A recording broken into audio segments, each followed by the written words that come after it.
Hello नमस्कार दोस्तों, स्वागत है आपका आज के मुख्य समाचारों में। यहाँ आपको देखने को मिलेगी सुबह से शाम तक की ताज़ा खबरें ब्रेकिंग न्यूज़ अपडेट के रूप में। तो दोस्तों, वीडियो शुरू करने से पहले आपसे एक छोटी सी रिक्वेस्ट है, अगर आपने हमारे यूट्यूब चैनल को सब्सक्राइब नहीं किया है तो सब्सक्राइब जरूर कीजिएगा। तो चलो दोस्तों, शुरू करते हैं आज के पहले मुख्य समाचार।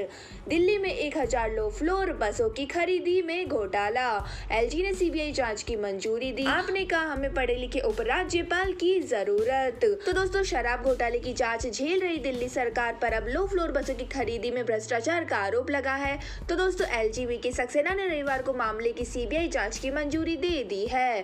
वहीं दोस्तों, शिकायत दिल्ली परिवहन निगम के मुख्य सचिव नरेश कुमार ने 9 जून को दर्ज कराई थी। इसी के साथ दोस्तों, आपको बता दें कि शिकायत में दिल्ली के परिवहन मंत्री पर टेंडर खरीद और दिल्ली के integrator multi mall transit system समिति के अध्यक्ष की नियुक्ति में भ्रष्टाचार का आरोप लगाया गया था।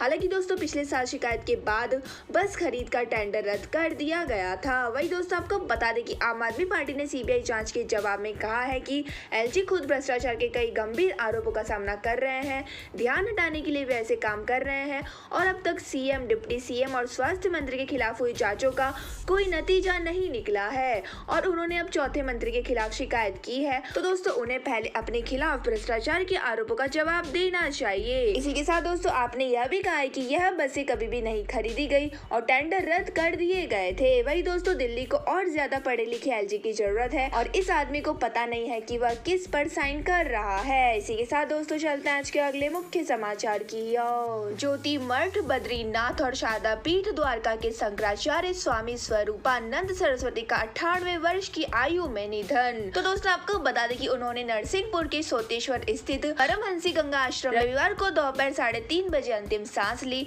तो दोस्तों, 9 साल की उम्र में घर छोड़ने वाले स्वरूपानंद सरस्वती को 1981 में शंकराचार्य की उपाधि मिली थी। तो दोस्तों, इसी के साथ आपको बता दें कि 23 जून 2014 को आयोजित धर्म संसद में शंकराचार्य स्वामी स्वरूपानंद ने साईं बाबा पर विवादित बयान दिया था और दोस्तों, उन्होंने साईं की पूजा को हिंदू विरोधी बताते हुए कहा था कि उनके भक्तों को भगवान राम की पूजा, गंगा में स्नान और हर हर महादेव का जाप करने का अधिकार नहीं है।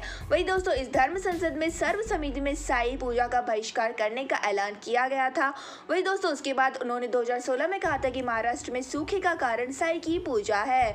जब भी गलत लोगों की पूजा होती है, सूखे, अकाल और मौतों जैसे हालात बनते हैं और दोस्तों, उन्होंने साईं को अमंगलकारी करार दिया था। वही दोस्तों, आपको बता दें कि 23 जनवरी 2014 को शंकराचार्य स्वामी स्वरूपानंद सरस्वती ने एक पत्रकार को थप्पड़ भी मार दिया था और दोस्तों, जबलपुर के सिविक सेंटर स्थित बंगलामुखी देवी मंदिर में एक टीवी मीडिया की पत्रकार ने प्रधानमंत्री नरेंद्र मोदी से संबंधित सवाल पूछा था। तो दोस्तों, इस पर स्वामी स्वरूपानंद सरस्वती भड़क गए और उसे झापड़ मारने की कोशिश की। वही दोस्तों, विवाद बढ़ने पर स्वामी स्वरूपानंद सरस्वती ने एक बयान जारी करते हुए कहा था कि उन्होंने किसी को झापड़ नहीं मारा है, वो सभी से प्रेम करते हैं। वही दोस्तों, उन्होंने केदारनाथ और उत्तराखंड में आई आपदा के कारणों पर बात करते हुए कहा था कि गंगा में लगातार बनाए जा रहे बांध, अलकनंदा नदी में बांध बनाकर धारी देवी के मंदिर को डुबो देना और तीर्थ यात्रियों का पवित्र स्थल पर आकर होटलों में भोग विलास करना त्रासदी का प्रमुख कारण है। इसी के साथ दोस्तों, चलते हैं आज के अगले मुख्य समाचार की ओर। गुजरात में आप ऑफिस पर छापा, कुछ नहीं मिलने पर पुलिस ने फिर आने की बात कही। केजरीवाल बोले समर्थन से बौखला गई है भाजपा। तो दोस्तों, गुजरात में रविवार को आम आदमी पार्टी ऑफिस में पुलिस ने छापा मारा है। तो दोस्तों, इसका दावा आप नेता ईसुदान गढ़वी ने अपने ट्वीट में किया है और दोस्तों, उन्होंने कहा कि ऑफिस में पुलिस ने 2 घंटे तक तलाशी ली लेकिन उन्हें कुछ नहीं मिला और जाते जाते पुलिस ने यह भी कहा कि हम फिर आएंगे। तो दोस्तों, इस मामले में दिल्ली के CM केजरीवाल ने कहा है कि गुजरात की जनता से मिल रहे अपार समर्थन से भाजपा बुरी तरह भौंकला गई है और आप पार्टी के पक्ष में गुजरात में आंधी चल रही है, इसलिए बीजेपी सत्ता का दुरुपयोग कर हमारे ऑफिस पे रेड करवा रही है। इसी के साथ दोस्तों, आपको बता दें कि गुजरात बीजेपी का गढ़ कहा जाता है लेकिन पिछले कुछ महीनों से यहाँ आप पार्टी काफी एक्टिव है। वही दोस्तों, इसी साल के अंत तक विधानसभा चुनाव होने वाले हैं और सत्ता में आने के लिए पार्टी नेता और कार्यकर्ता खूब मेहनत कर रहे हैं। वही दोस्तों, केजरीवाल रविवार शाम ही 2 दिन के गुजरात दौरे पर अहमदाबाद पहुंचे थे। वही दोस्तों, गुजरात के ऑफिस में छापा पड़ने के बाद CM केजरीवाल ने कहा कि भाजपा ने इससे पहले दिल्ली में भी हमारे कई नेताओं के यहाँ रेड करवाई थी लेकिन उन्हें कुछ नहीं मिला और दिल्ली हो या गुजरात, इनको कुछ भी गलत नहीं मिलने वाला है। हम कट्टर ईमानदार है और देशभक्त लोग हैं। इसी के साथ दोस्तों, चलते हैं आज के अगले मुख्य समाचार की ओर। रांची के स्कूल में छात्राओं को उठा लेने की धमकी, मुस्लिम युवक हथियार लेकर पहुंचे, बोले दोस्ती करो नहीं तो उठा लेंगे। तो दोस्तों झारखंड की राजधानी रांची के एक स्कूल में मुस्लिम युवकों ने हथियार लहराकर लड़कियों को दोस्ती करने के लिए धमकाया। तो दोस्तों युवकों ने कहा दोस्ती कर लो नहीं तो उठा ले जाएंगे। तो दोस्तों बताया जाता है कि इसका विरोध करने पर स्कूल के छात्रों से मारपीट भी की गई है और पुलिस ने इस मामले में युवकों के खिलाफ एफआईआर दर्ज की है। वही दोस्तों आपको बता दें कि घटना शनिवार को और मांझी के प्रोजेक्ट +2 स्कूल में हुई है। वही दोस्तों लड़कियों ने इसकी जानकारी परिवार वालों को दी। वही दोस्तों घटना के बाद शनिवार को स्कूल कैंप में बैठक हुई और बैठक में स्थानीय जनप्रतिनिधि, समाज सेवी पदाधिकारी और स्कूल के शिक्षक शामिल हुए। तो दोस्तों इसमें छात्राओं से घटना के बारे में विस्तृत जानकारी ली गई। वही दोस्तों उसके बाद मामले की पूरी जानकारी और मांझी थाने को दी गई है। और दोस्तों घटना के बाद स्थानीय लोगों में काफी आक्रोश है और एक खास समुदाय द्वारा धमकी दिए जाने से जुड़े सवाल के जवाब में पुलिस ने कहा है कि टीम जांच करेगी। और दोस्तों बताया जा रहा है कि 5 नामजद समेत कुछ और युवकों पर भी एफआईआर दर्ज की गई है और पुलिस ने नाम बताने से इनकार किया है। इसी के साथ दोस्तों चलते हैं आज के अगले मुख्य समाचार की ओर। पाक में बाढ़ के बावजूद इंसानियत सबसे ऊपर, मंदिर में 300 मुस्लिमों को खाना ठिकाना, बंटवारे से पहले भी मानवता सबसे ऊपर रही थी। तो दोस्तों पाकिस्तान में भीषण बाढ़ ने लोगों की कमर तोड़ दी है। वही दोस्तों मदद के लिए लोग दर दर भटक रहे हैं। इसी के साथ दोस्तों बाढ़ की मुश्किल हालत में बलूचिस्तान प्रांत में कच्ची जिले के छोटे से जलान खान गाँव में मंदिर ने नफरत भुलाकर सभी के लिए दरवाजा खोल दिया है। और दोस्तों रिपोर्ट के मुताबिक मंदिर ने लगभग 200 से 300 बाढ़ प्रभावित लोगों को, जिनमें ज्यादातर मुस्लिम है, उनको खाना और रहने का सुरक्षित ठिकाना बना दिया है। और दोस्तों नारी, बोलन और लहरी नदियों में बाढ़ के कारण गांव बाकी प्रांत से कट गया था। वही दोस्तों इसका कारण दूरदराज के इलाकों के निवासियों ने खुद जान बचाने के लिए घर छोड़ दिया था। वही दोस्तों इस कठिन समय में गांव में ऊंचाइयों पर स्थित 100 कमरे वाला बाबा मधु दास मंदिर बाढ़ के पानी से अपेक्षाकृत सुरक्षित बना रहा। और दोस्तों मंदिर ने भी बाढ़ प्रभावित लोगों को और उनके पशुओं को आसरा दिया। इसी के साथ दोस्तों आपको बता दें कि रिपोर्ट में कहा गया है कि जलान खान में हिंदू समुदाय के अधिकांश सदस्य रोजगार और अन्य अवसरों के लिए कच्ची के अन्य शहरों में चले गए हैं और कुछ परिवार इस मंदिर की देखभाल के लिए इसी परिसर में रहते हैं।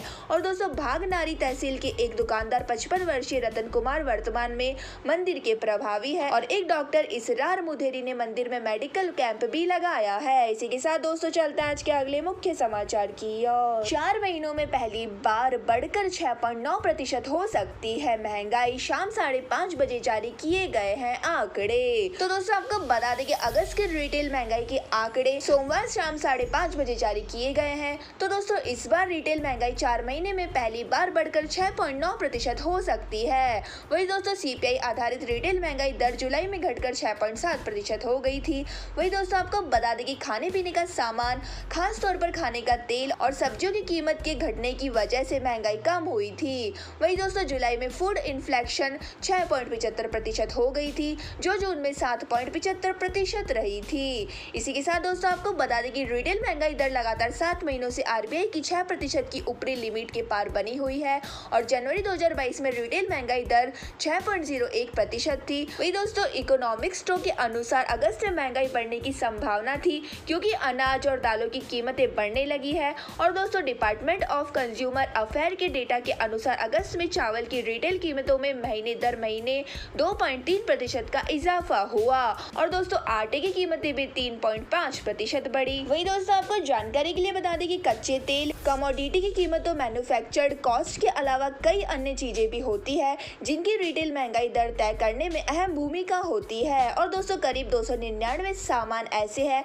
जिनकी कीमतों के आधार पर रिटेल महंगाई का रेट तय होता है। इसी के साथ दोस्तों चलते हैं आज के अगले मुख्य समाचार की ओर। उत्तराखंड समेत 10 राज्यों में येलो अलर्ट, अब तक देश के 31% हिस्से में सामान्य से ज्यादा बारिश, बेंगलुरु में मौसम सुधरा। तो दोस्तों देश में मानसून अंतिम चरण में एक बार फिर से रफ्तार पकड़ सकता है। तो दोस्तों मौसम विभाग ने बंगाल की खाड़ी के ऊपर बन रहे कम दबाव के चलते उत्तर भारत से लेकर दक्षिण भारत के विभिन्न राज्यों में तेज बारिश की आशंका जताई है। वही दोस्तों उत्तराखंड, ओडिशा, बिहार, दिल्ली और उत्तर प्रदेश समेत कई राज्यों में ज्यादातर जिलों में अगले 4 दिनों तक मध्यम जबकि कुछ जिलों में भारी बारिश हो सकती है। दोस्तों आईएमडी की रिपोर्ट के मुताबिक अब तक देश के 31% हिस्से में सामान्य से ज्यादा, 36% हिस्से में सामान्य और 33% में सामान्य से कम बारिश हुई है। दोस्तों आईएमडी ने उत्तराखंड के कई क्षेत्रों में भारी बारिश को देखते हुए अगले 4 दिनों के लिए येलो अलर्ट जारी किया है और उत्तरकाशी में गंगोत्री और यमुनोत्री के क्षेत्र में लगातार बारिश हो रही है। वही दोस्तों आपको बता दें कि पिछले 24 घंटे में राजस्थान के बांसवाड़ा जिले के जगपुरा में 3 इंच से ज्यादा बारिश रिकॉर्ड की गई है। वही दोस्तों मौसम विभाग ने सितंबर में औसत से 109% ज्यादा बारिश होने की संभावना जताई है। इसी के साथ दोस्तों चलते हैं आज के अगले मुख्य समाचार की ओर। वर्ल्ड डेयरी समिट का पीएम ने किया उद्घाटन। बोले कई राज्यों में लंपी बीमारी से नुकसान हुआ, 2025 तक हर पशु का वैक्सीनेशन होगा। तो दोस्तों पीएम नरेंद्र मोदी ने ग्रेटर नोएडा में सोमवार को वर्ल्ड डेयरी समिट 2022 का उद्घाटन किया है। तो दोस्तों पीएम मोदी ने कहा कि पिछले कुछ समय में भारत के अन्य राज्यों में लंपी नामक की बीमारी से पशुओं का नुकसान हुआ है और राज्य सरकारों के साथ मिलकर केंद्र सरकार इसे कंट्रोल करने की कोशिश कर रही है। वही हमारे वैज्ञानिकों ने लंपी रोग की स्वदेशी वैक्सीन भी तैयार कर ली है। और दोस्तों इसी के साथ नरेंद्र मोदी ने कहा है कि भारत में हम पशुओं के यूनिवर्सल वैक्सीनेशन पर भी बल दे रहे हैं। और दोस्तों उन्होंने कहा है कि हमने संकल्प लिया है कि 2025 तक हम 100% पशुओं को फूड एंड माउथ डिजीज और ब्रुसेलोसिस की वैक्सीन लगाएंगे और हम इस दशक के अंत तक इन बीमारियों से पूरी तरह से मुक्ति का लक्ष्य लेकर चल रहे हैं। वही दोस्तों आपको जानकारी के लिए बता दें कि समिट की सबसे महत्वपूर्ण बात यह है कि ये कार्बन न्यूट्रल होगी, मतलब यहाँ किसी भी तरह का प्रदूषण नहीं होगा और पूरे कार्यक्रम स्थल की power supply 3.5 megawatt solar energy से होगी। और दोस्तों कॉफी, चाय, पानी समेत किसी भी खान पान की चीज में प्लास्टिक का इस्तेमाल नहीं होगा। इसी के साथ दोस्तों चलता है आज के अगले मुख्य समाचार की ओर। मूसेवाला मर्डर केस में 50 जगहों पर छापे। दिल्ली, एनसीआर, हरियाणा और पंजाब पहुंची एनआईए टीमें। लॉरेंस और ताजपुरिया गैंग के गैंगस्टर की तलाश। तो दोस्तों एनआईए ने सोमवार को singer Sindhu Moosewala murder case में 50 जगहों पर छापे मारे हैं। तो दोस्तों एनआईए की टीमें दिल्ली, एनसीआर, हरियाणा और पंजाब में कई ठिकानों पर पहुंची है और दोस्तों यहाँ गैंगस्टर की तलाश की जा रही है। वही दोस्तों एनआईए के पास इनपुट है कि सिंधु मूसेवाला मर्डर का कनेक्शन टेरर ग्रुप से है। केंद्रीय गृह मंत्रालय को शक यह है कि इन सभी गैंगस्टर के आतंकियों से कनेक्शन है और दोस्तों इन्हें सीमा पार पाकिस्तान से हथियार मुहैया करवाए जा रहे हैं। वही दोस्तों मूसेवाला के मर्डर में भी पाकिस्तान से आए हथियार यूज करने का शक है और दोस्तों इसके अलावा यह भी संदेह है कि आतंकियों के कहने पर यह देश में माहौल खराब कर सकते हैं और भारत में टारगेट किलिंग कर सकते हैं। तो दोस्तों सरकार ने इन संगठनों को आतंकी की लिस्ट में डाला है। इसी के साथ दोस्तों चलते हैं आज के अगले मुख्य समाचार की ओर। ट्रेलर से टकराई बस, मां बेटा सहित 7 की मौत। कोरबा में NH 130 पर हुआ हादसा, 12 से ज्यादा घायल, सीएम ने जताया शोक। तो दोस्तों छत्तीसगढ़ के रायपुर में रेणुकूट जा रही बस सोमवार तड़के हादसे का शिकार हो गई है। तो दोस्तों कोरबा में तेज रफ्तार बस सड़क के किनारे खड़े ट्रेलर से जा टकराई और दोस्तों हादसे में 7 यात्रियों की मौत हो गई है और इनमें 2 बच्चे और 2 महिलाएं भी शामिल है, जबकि दोस्तों 12 से ज्यादा लोग घायल हुए हैं और सूचना मिलने पर पहुंची पुलिस ने घायलों को एम्बुलेंस से अस्पताल पहुंचाया है। तो दोस्तों अभी तक सभी मृतकों की पहचान नहीं हो सकी है और हादसा बांगो थाना क्षेत्र में हुआ है। और दोस्तों जानकारी के मुताबिक रॉयल्स ट्रांसपोर्ट की लग्जरी बस स्लीपर कोच देर रात रायपुर से रेणुकूट के लिए निकली थी और बताया जा रहा है कि तड़के करीब 4 बजे बस कोरबा के पौड़ी उपरेड़ा में नेशनल हाईवे 130 पर पहुंची थी कि मड़ई के पास सड़क किनारे खड़े ट्रेलर से जा टकराई। तो दोस्तों टक्कर इतनी जोरदार थी कि बस के परखच्चे उड़ गए और एक तरफ से बस बुरी तरह से क्षतिग्रस्त हो गई है और दोस्तों हादसे के दौरान लोग गहरी नींद में थे। इसी के साथ दोस्तों मुख्यमंत्री श्री भूपेश बघेल ने कोरबा सुबह हुई दुर्घटना में 7 लोगों की मृत्यु पर गहरा दुख व्यक्त किया है और दोस्तों उन्होंने मृतकों के परिवारजनों के प्रति अपनी संवेदना व्यक्त की है। और दोस्तों मुख्यमंत्री ने इस घटना में मृतकों के परिवारजनों को आवश्यक सहयोग और घटना में घायलों के समुचित उपचार के लिए अधिकारियों को निर्देश दिए हैं। और दोस्तों मुख्यमंत्री बघेल ने घायलों की शीघ्र स्वास्थ्य लाभ की कामना की है। तो दोस्तों यह थे हमारे आज के मुख्य समाचार। हमारी वीडियो को ज्यादा से ज्यादा लाइक करें, शेयर करें और हमें कमेंट करके जरूर बताइए कि आपको हमारी वीडियो कैसी लगती है। धन्यवाद। जय हिंद।